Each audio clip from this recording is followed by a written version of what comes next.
Assalamualaikum warahmatullahi wabarakatuh. Salam. Semangat pagi. Mohon maaf yang direncanakan awalnya jam 11 kita mundur sampai jam setengah 1 ya. Soalnya karena masih ada kesibukan. Masih dalam rangkaian podcast Road to HKN bersama saya Novardia Puspita di Pojok PKRS. Podcast jelajah obrolan keren promosi kesehatan RSUD Dr. Muhammad Saleh Kota Probolinggo. Yes, gitu. Tepat pada tanggal 17 November, di mana setiap tahunnya diperingati sebagai Hari Prematur Dunia. Hari prematur yang mengingatkan kita semua bahwa akan perjuangan luar biasa bayi-bayi yang lahir sangat terlalu dini sebelum waktu dia dilahirkan, serta kekuatan para orang tua dan tenaga kesehatan yang merawat mereka dengan penuh cinta. Menurut WHO secara global, lebih dari 13 juta bayi terlahir secara prematur setiap tahunnya. Artinya, jutaan bayi berjuang untuk hidup mereka sejak di mana mereka dilahirkan dan melihat dunia. Tema pada hari prematur saat ini yaitu berikan bayi prematur awal yang kuat untuk masa depan dengan yang penuh harapan. Di Indonesia, angka kelahiran prematur juga masih sangat tinggi dan merupakan salah satu penyebab kematian utama pada bayi baru lahir. Untuk mengetahui lebih jelas tentang apa sih arti dari bayi prematur itu sendiri yang tersirat pada tema tahun ini, maka kita bahas langsung bersama dengan narasumbernya. Telah hadir bersama kita seorang narasumber yang cantik, hebat, dan merupakan salah satu dokter spesialis anak di RSUD Dr. Muhammad Saleh Kota Probolinggo. Beliau adalah Dr. Ika Maya, spesialis anak. Assalamualaikum dokter. Salam. Selamat pagi. Pagi. Yang jelang siang ya dok. Oh iya, salah ini. Selamat siang. Selamat siang ya dok. Apa kabarnya hari ini dokter? Alhamdulillah saya baik Mbak Nova. Nah, karena judulnya Pojok PKRS, maka kita sambil mojok-mojok ya dokter. Siap. Sambil untuk mempersingkat waktu, maka kita akan mulai. Selain itu, podcast ini disiarkan langsung melalui medsos IG RSUD Dr. Muhammad Saleh. Yuk kita mojok dokter. Yuk. Sering kita dengar dok, bayi lahir secara prematur, tapi masih banyak orang kurang paham apa sih dari bayi prematur itu sendiri dokter. Oh baik. Assalamualaikum warahmatullahi wabarakatuh. Selamat siang, saya Dr. Maya dari RSUD M Saleh. Hari ini kita akan membahas tentang bayi prematur untuk memperingati Hari Prematur Sedunia. Mungkin langsung saja untuk definisi prematur sendiri itu bisa berasal dari penilaian pada usia kehamilan atau pada berat badannya. Kalau misalnya definisi prematur sendiri adalah bayi yang lahir sebelum waktunya.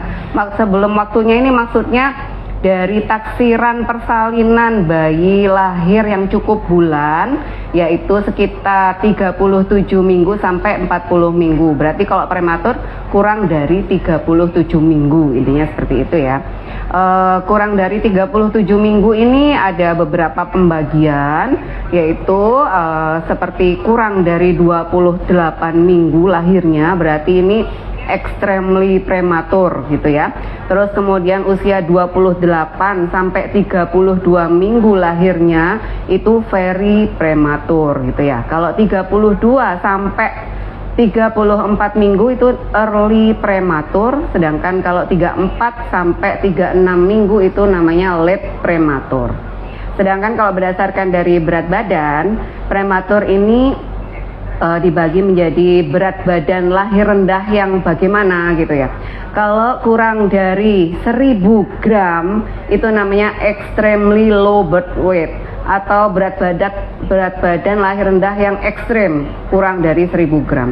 Kalau 1000 gram sampai kurang dari 1500 gram itu adalah very low birth weight. adalah berat badan lahir sangat rendah. Kemudian kalau 1.500 sampai kurang dari 2.500 itu namanya low birth weight atau berat badan lahir rendah. Sedangkan kalau misalnya lebih dari 2.500 itu namanya adalah cukup untuk berat badannya. Sampai berapa? Sampai 4.000 gram. Kalau lebih dari 4.000 gram bisa disebut sebagai besar pada saat kehamilan. Seperti itu ya. Mungkin begitu? Oke, matur nuwun dokter. Tindakan sendiri untuk bayi prematur itu bagaimana dok? Agar biar meskipun dia lahirnya tidak sesuai bulan, berat badannya rendah, tetapi agar tidak jatuh ke resiko yang lebih buruk seperti itu dokter. Ya mungkin di sini perlu kita ulang kembali dari pembukaan yang disampaikan Mbak Nova tadi ya. Penyebab kematian terbanyak pada bayi baru lahir adalah prematuritas. Dibilang prematur karena memang organ-organnya belum terbentuk secara sempurna untuk berfungsi optimal, begitu ya. Jadi karena belum bisa berfungsi secara optimal, maka satu tubuh itu kan satu kesatuan gitu ya Mbak Nova ya. Jadi yang satu belum siap, yang lain juga belum siap karena semuanya satu kesatuan. Di sini meliputi otak untuk berpikir, mengkoordinasikan gerakan, mengkoordinasikan respon tubuh bayi tersebut untuk mulai dari bernafas, menelan, menghisap dalam waktu bersamaan juga masih kurang. Terus kemudian untuk respon untuk bernafas juga mungkin tidak sebaik untuk pernafasannya seperti bayi yang lahir cukup bulan. Pencernaannya untuk menyerap makanan juga tidak sebagus bayi yang cukup bulan.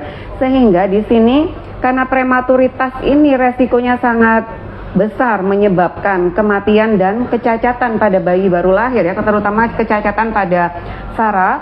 Ini perlu diketahui dulu, kita semua harus sepakat berarti kelahiran dengan usia bayi yang prematur adalah kelahiran dengan risiko tinggi. Jadi di sini otomatis kalau misalnya ibu bayi mengalami persalinan sedangkan dia belum berusia, kehamilannya kurang dari 37 minggu, maka dia adalah persalinan dengan resiko tinggi sehingga memerlukan untuk tata laksana yang adekuat sesuai dengan tema kita hari ini ya. Berikan awal yang kuat untuk bayi prematur ini menghadapi dunianya ini karena lahir sebelum organnya siap, sebelum dia tuh maksimal pematangan organnya, itu bisa menghadapinya dengan kuat dan nanti akhirnya tumbuh kembangnya bisa maksimal. Sehingga di awal persiapan dulu tuh harus sangat diperhatikan berarti ya. Jadi kalau misalnya persalinan dengan resiko tinggi, maka memerlukan untuk dibawa ke pusat kesehatan yang kompetensinya juga untuk persalinan resiko tinggi, di mana di sana ada dokter kandungan, terus kemudian ada tim yang menangani persalinan bayi dengan resiko tinggi ini juga kompeten, mulai dari dokter anak dan perawat-perawatnya. Terus kemudian tata laksananya menyesuaikan dengan pada saat bayinya dilahirkan. Apakah lahirnya bugar? Apakah lahirnya dengan keluhan pada bayi baru lahir dengan prematur terutama adalah yang pertama asfiksia atau tidak lahir tidak langsung menangis, dengan infeksi, dengan hipotermi, cenderung hipotermi karena memang bayi belum bisa mengatur suhu tubuhnya gitu ya, cenderung dingin, perlu dihangatkan yang lebih intensif dibandingkan bayi yang lahir cukup bulan. Terus kemudian pada saat dia lahir, apakah dia respon hisapnya bagus, apakah ada gangguan pada saat dia minum susu, itu semuanya diperhatikan sehingga dengan tata laksana yang maksimal tersebut harapannya bayi prematur tersebut aman, tertangani dengan maksimal dan akhirnya nanti bayinya ini bisa dikembalikan dengan ibunya untuk diberikan asuhan untuk kangguru mother care ya maksudnya, digendong dengan metode kanguru, terus kemudian latihan menetek langsung kepada ibunya itu bisa berjalan dengan simultan karena bayinya stabil dari awal sampai akhir. Tapi kalau misalnya bayinya ini dengan kegawatan yang mengancam nyawa, contohnya seperti asfiksia atau lahir tidak langsung menangis, otomatis harus dirawat di ruang intensif dulu, yang di sini di Rumah Sakit M. Saleh namanya adalah Neonatal Intensive Care Unit, seperti itu mungkin. Iya dokter, berarti setiap bayi dengan lahir prematur itu harus ditaruh di NICU nggak dokter? Bayi yang lahir kan sekarang itu yaitu tadi prematur tadi ada tadi ya berdasarkan usia kehamilan atau berdasarkan berat badan lahir. Kadang ada yang prematur tapi berat badannya lebih dari 2.500 kayak gitu-gitu ya. Jadi kalau misalnya seperti itu yang perlu diobservasi di NICU karena prematuritasnya yang pertama, kemudian refleks hisapnya bagaimana, terus kemudian apakah dia bisa langsung dirawat di suhu ruangan biasa, apakah cenderung hipotermi, suhunya rendah apa tidak, apakah ada resiko infeksi. Sebenarnya nggak hanya satu macam saja kalau bayi prematur ya tadi itu, makanya kita harus dari awal tahu bayi prematur ini persalingan dengan resiko tinggi, sehingga untuk misalnya berat badannya lebih dari 2.500 yang dievaluasi yang barusan saya sebutkan ini. Berarti harus diklasifikasikan gitu dokter guys sebelum pasiennya dirawat. Apakah dia bisa mampu di NICU atau boten ngoten nggih. Apakah dia mampu tidak di NICU. Kalau misalnya dia terjadi gangguan pernafasan, otomatis di NICU. Tapi kalau misalnya dia gangguannya hanya mungkin feeding problem, gangguan dalam menghisap gitu ya, anaknya nggak mau minum gitu, males minum, anaknya cenderung tidur terus habis itu menghisapnya lemah, nggak kuat gitu kayak dokter. Itu kan perawatannya bukan di NICU tapi di ruang perinatologi, ruang bayi. Iya dokter. Resiko apa saja dokter yang sering terjadi jika kita perawatan sebagai tenaga medis atau orang tua jika pasien itu dirawat di rumah jika tidak optimal? Ya intinya kalau misalnya dirawat di rumah,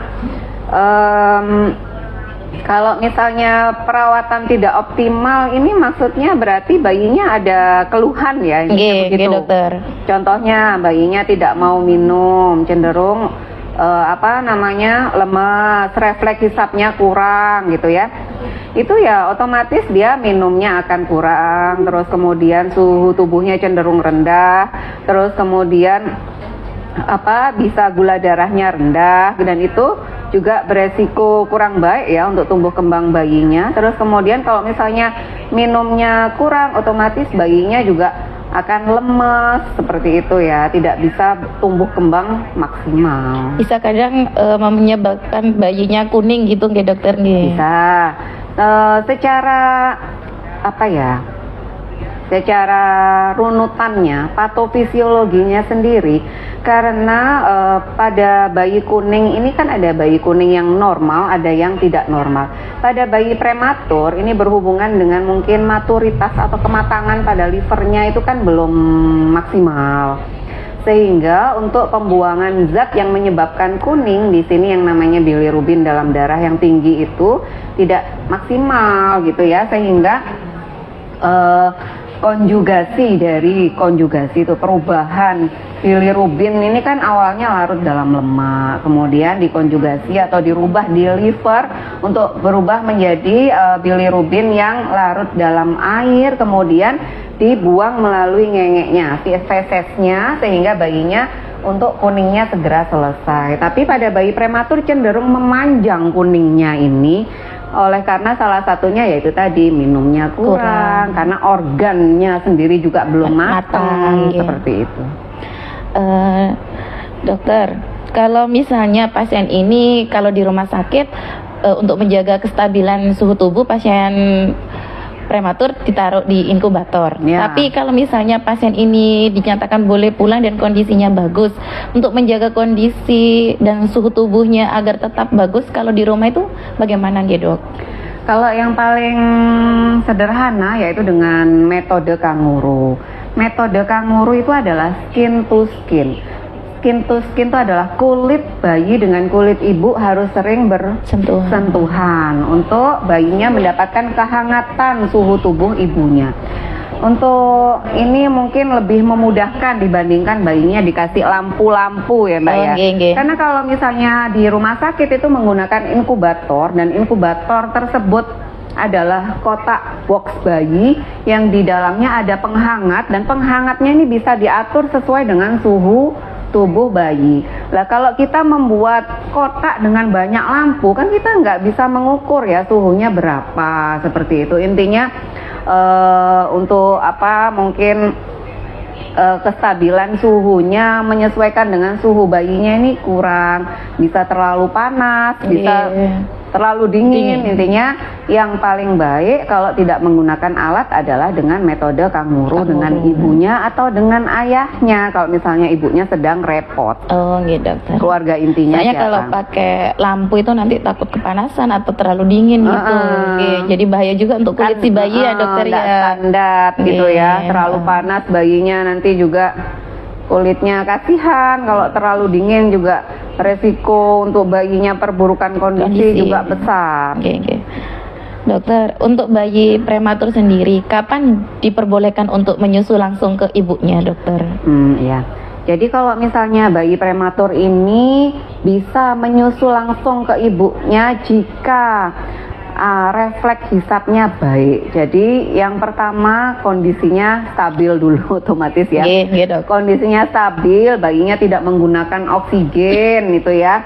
Terus suhu tubuhnya cenderung stabil. Tapi ini bisa dengan, meskipun tidak di inkubator, bisa di bedong, dikasih selimut, terus kemudian menunggu ibunya datang. Nanti dengan metode kanguru skin to skin bisa langsung disusukan ke ibunya. Tapi kita juga evaluasi refleks hisapnya bagaimana. Kalau misalnya bayinya diberikan ke ibunya langsung bisa refleks hisapnya baik dan bayinya stabil, tidak menggunakan alat oksigen, tidak memerlukan infus, tidak memerlukan koreksi untuk apa, mungkin laboratoriumnya ada yang kurang, tapi ini tidak ada yang kurang, maka stabil intinya dan refleks hisapnya baik, maka langsung diberikan ke ibunya dengan kisaran berat badan mungkin di atas 1.800 gram. Berarti tergantung kondisi bayi masing-masing ya dokter ya. Tapi kalau misalnya lahirnya 900 gitu ya, ya otomatis beresiko sekali ya dokter ya. Nanti takutnya aspirasi juga jadi malah bahaya ya dok ya. Kemudian dokter, bagaimana kita menstimulus secara dini yang dilakukan untuk mendukung perkembangan bayi prematur dokter? Stimulasi dini pada bayi prematur. Ya kalau misalnya bayi prematur tadi mulai usia 28 sampai 37 minggu, mulai dari extremely low birth weight sampai dengan late prematur, stimulasinya otomatis menyesuaikan dengan kondisi bayinya. Semakin cepat stabil bayinya, kita akan semakin memberikan stimulasi yang maksimal. Mungkin yang pertama diberikan itu adalah bayi prematur yang stabil, berarti mungkin kita hanya memberikan dia mengatur suhu tubuhnya, dimasukkan ke inkubator. Stimulasi awalnya itu adalah refleks menghisapnya tersebut. Karena pada saat bayi minum susu, maksudnya menghisap ya. Pada saat bayi meminum susu ibunya ataupun melalui DOT, maka dia akan melakukan 3 refleks yang terjadi dalam waktu bersamaan. Meminum susu, dia bernafas dan menelan. Nah ini harus kita lihat. Kalau misalnya dia bisa meregulasi ketiganya dalam waktu bersamaan, maka ya sudah, maka stimulasi selanjutnya seperti bayi normal pada umumnya gitu ya. Minum, digendong, terus kemudian dibersihkan pagi dan sore, diseka atau dimandikan. Ya, terus kemudian kalau misalnya bayi prematur ini cenderung kulitnya gampang kering kayak gitu tuh, mulai diberikan lotion gitu ya, lotion baby oil kayak mempertahankan kelembapan kulitnya. Semakin cepat stabil, semakin pinter responnya terhadap stimulasi, terutama yang untuk pertama minum, bernafas dan menelan tadi, maka semakin baik kondisinya, kondisinya dan semakin diperlakukan seperti bayi yang sudah sehat. Normal ya. Dokter, apa yang bisa dilakukan orang tua untuk membantu proses perawatan bayi prematur jika bayinya dirawat di rumah sakit, dok? Dukungan gitu, dokter, dukungan orang tuanya gitu, dok. Iya, ini kembali lagi prematur yang bagaimana dulu, yang sangat rendah berat badannya ataukah yang hanya sedikit turun berat badannya. Kalau misalnya hanya sedikit turun berat badan antara 2000 sampai 2500, paling ya itu tadi distimulasi dulu bagaimana, apakah bayinya bisa dirawat gabung sama ibunya untuk dibawa pulang. Itu yang pertama, itu suhu tubuhnya stabil. Terus kemudian diberikan minum, responnya bagus. Ya makanya setelah itu kalau ibunya sudah sehat setelah persalinan, bayinya segera dilakukan metode kanguru dan menyusui langsung ke ibunya. Itu persiapan ibunya berarti menyiapkan ASI, karena ASI yang paling baik ya untuk bayi kita. Terus kemudian kalau misalnya ibunya bermasalah dengan susu, air susunya mungkin ada infeksi atau lain sebagainya, maka yang diperlukan selanjutnya adalah susu yang sesuai untuk bayinya. Apakah ada riwayat alergi pada orang tua apa tidak, pertimbangannya banyak ya. Tapi kalau bayinya kecil dan dirawatnya di NICU misalnya, dirawatnya di ruang intensif, berarti dia butuh support oksigen atau penyerapan nutrisinya kurang baik sehingga mendapatkan infus, mendapatkan protein dan lemak dari infus tersebut, maka otomatis menantinya lebih lama ibunya. Tapi tentu saja di sini ibunya tetap harus menyiapkan air susu ibunya untuk dipompa. Kalau bayinya belum bisa menetek langsung, otomatis berarti harus dilakukan melalui selang ataupun selang yang diselang-seling dengan dot untuk tercukupinya nutrisi, tercukupi nutrisi serta merangsang untuk respon refleks hisap dan refleks hisapnya tersebut gitu. Mungkin di sini berarti persiapannya adalah ya ASI ya dokter ya, yang paling bagus itu memang ASI ya dok ya daripada susu formula. Betul sekali. Dokter, tema Hari Prematur Sedunia kali ini kan berikan bayi prematur awal yang kuat untuk masa depan yang penuh harapan. Nah, artinya di sini tuh sendiri apa sih, dok? Ya berarti kita menata laksana bayi prematur ini semaksimal mungkin, mulai dari persiapan persalinan. Oh ternyata harus terpaksa misalnya lahir prematur, entah karena ketuban pecah sebelum waktunya atau mungkin ibunya sedang sakit dan mengharuskan bayi dikeluarkan sesegera mungkin, misalnya ibunya mengalami darah tinggi atau resiko kejang seperti itu ya, sehingga bayinya terpaksa harus dilahirkan terlebih dahulu dan penyebab lain-lainnya. Maka persiapan mulai dari bayinya sebelum dilahirkan itu harus dipersiapkan semaksimal mungkin. Pada saat lahir sesuai dengan kemampuan bayinya, untuk mulai dari yang harus dirawat di ruang intensif ataukah hanya distimulasi untuk refleks hisapnya saja, ataukah untuk bayinya yang bugar gitu ya. Jadi kita di sini memberikan persiapan sampai tata laksana yang paling maksimal sehingga bayi tersebut dapat memenuhi kebutuhan dirinya terutama ya, dengan minum, terus kemudian suhu badannya stabil, tidak infeksi, tidak sesak, sehingga kemudian bayinya ini bisa hidup seperti bayi normal lainnya sehingga tumbuh kembangnya maksimal. Seperti itu ya untuk mencegah gangguan tumbuh kembang seperti contohnya cerebral palsy yang tidak kuat mengangkat kepala, terus kemudian gangguan saraf lainnya gitu ya. Iya dokter. Dokter, kita lanjut ke pertanyaan IG nggih dokter. Oh ya. Dari teman-teman mungkin ada yang bertanya ini dokter. Mencegah gangguan tumbuh kembang seperti Ini dari Susanti. Begini dokter pertanyaannya. Selamat siang dokter, izin bertanya, apakah jika ibu mempunyai riwayat keguguran pada masa kehamilan sebelumnya, apakah itu bisa meningkatkan resiko kelahiran bayi dengan prematur di kehamilan selanjutnya? Baik, terima kasih untuk pertanyaannya. Pada ibu dengan riwayat keguguran, mungkin di sini nggak bisa dipukul rata gitu ya, karena penyebab keguguran kan juga banyak gitu ya. Yang pertama mungkin bisa karena jatuh sehingga keguguran. Kalau seperti itu kan berarti tidak berhubungan dengan bayinya lahir prematur ya, karena kecelakaan. Yang kedua mungkin ibunya sakit, demam tinggi. Kalau misalnya sakit demam tinggi, resiko bayinya juga bisa mengalami kontraksi dan kemudian lahir lebih dini. Kalau misalnya tidak bertahan bisa menyebabkan aborsi tersebut.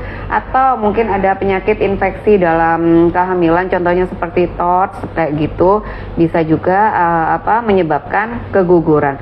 Jadi penyebab keguguran sendiri kan banyak ya. Kalau misalnya prematur sendiri itu penyebabnya kemungkinan yaitu tadi, apakah memang ada kontraksi yang terlalu dini, kemudian ada flek perdarahan yang terlalu dini, ataukah mungkin jatuh, ataukah mungkin ibunya mengalami infeksi, ataukah ibunya sakit sehingga terpaksa bayinya ini terpaksa harus dilahirkan lebih awal. Jadi intinya tidak semua abortus itu menyebabkan kehamilan selanjutnya itu selalu prematur. Kalau misalnya untuk ibu sendiri dengan bayi pertama misalnya itu dengan prematur, itu juga tidak menutup kemungkinan bayi selanjutnya itu cukup bulan dan berat badannya juga bagus, itu juga bisa. Intinya semuanya itu diusahakan dulu. Kalau misalnya memang anak saya tiga-tiganya prematur dan berat badan lahir rendah, mungkin ada faktor lain. Apakah ibunya waktu hamil tidak mau makan? Tidak mau makan tuh bisa karena mual yang berlebihan. Terus kemudian atau mungkin memang nutrisinya kurang, atau mungkin dikarenakan ibunya kerja terlalu capek sehingga ya itu tadi stres berlebihan itu juga bisa menyebabkan bayinya lahir terlalu dini dan prematur. Jadi banyak faktor gitu ya dokter ya. Jadi nggak setiap orang itu berbeda ya. Jadi bayi prematur lahir itu bukan hanya karena kehamilan yang sebelumnya gitu betul. Ini dokter ada pertanyaan lagi. Kira-kira dok, berapa kali setiap hari dilakukan metode kanguru agar bayi prematur itu segera pulih seperti bayi-bayi normal gitu dok? Ya, metode kanguru ini sebenarnya dilakukan sesering mungkin, itu tidak apa-apa. Maksudnya karena memang bayinya kecil, intinya gitu ya, berat badan lahir rendah dan kurang bulan, sehingga mekanisme untuk menstabilkan suhunya sendiri belum mampu, sehingga membutuhkan banyak dipeluk, banyak digendong, sekaligus anaknya diberikan minum ASI begitu ya, sehingga anaknya dapat suhu tubuhnya stabil, terus merasakan kasih sayang orang tua, dan minumnya juga teratur dan mungkin semau bayinya, sehingga berat badannya akan cepat naik begitu. Nggak mematok berapa kali. Kalau di rumah sakit ini yang biasanya dipatok ya, dikarenakan jam besuknya jam sekian, jam kunjungnya, karena bayinya butuh dibersihkan, diberikan perawatan mulai dari pemberian obat dan lain sebagainya begitu. Kalau di rumah bebas ya dokter ya. Bebasnya. Ini pertanyaan terakhir ya dokter ya. Sebenarnya masih banyak sih dok. Tapi karena terbaut waktu ya dok. Ketika dokter izin bertanya, ketika ada bayi berat badan lahir prematur mengalami asfiksia dan membutuhkan oksigen dan tidak tersedia blender O2, apakah boleh langsung diberikan O2 murni atau bagaimana nggih? Ini bagaimana ya pertanyaannya ya? Oh iya. Wah, ini pertanyaannya berat ini. Karena mungkin saya harus menjelaskan secara medis ya, Dok. Secara non medis. Jadi bayi asfiksia itu adalah bayi yang lahir tidak langsung menangis ya, Ibu, Ayah sekalian. Jadi kalau lahir tidak langsung menangis, terus kemudian badannya letoy atau lemes, maka bayinya harus segera diberikan oksigen, terutama bila bayinya ini dengan prematuritas gitu ya. Kemudian kalau misalnya dia ada biru, terus kemudian tarikan dinding dadanya berat, otomatis kan oksigennya yang diberikan adalah oksigen dengan tekanan gitu ya. Kalau misalnya oksigen yang paling aman adalah untuk bayi cukup bulan itu dengan oksigen yang terbatas, hanya berapa persen, berapa puluh persen. Nah, sedangkan kalau oksigen yang ada di IGD, oksigen yang ada di mungkin di pusat kesehatan yang tidak khusus melayani untuk tata laksana bayi baru lahir dengan prematur, biasanya tidak menyediakan blender oksigen. Blender oksigen ini maksudnya oksigen murni yang bisa langsung ditancapkan di hidung pasien. Di IGD itu adalah oksigen 100%. Itu sangat tidak baik untuk saraf pusat bayi baru lahir.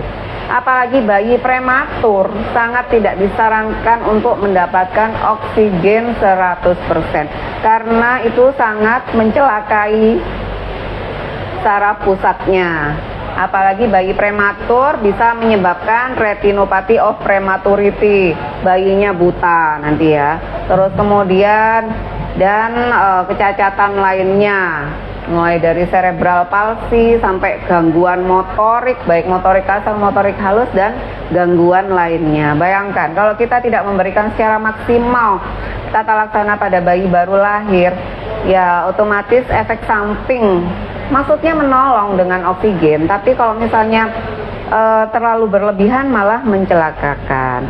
Jadi otomatis bayinya harus dilakukan tata laksana di pusat tata laksana maksimal bayi baru lahir dengan prematur, yaitu di rumah sakit seperti itu. Tidak boleh untuk di tata laksana dengan oksigen murni. Dokter, terima kasih ya dokter. Terakhir dok, mungkin dokter bisa menyampaikan closing statement atau pesan khusus untuk sobat PKRS dan seluruh masyarakat Kota Probolinggo tentang bayi prematur itu sendiri agar bisa punya harapan yang baik ke depannya gitu dokter.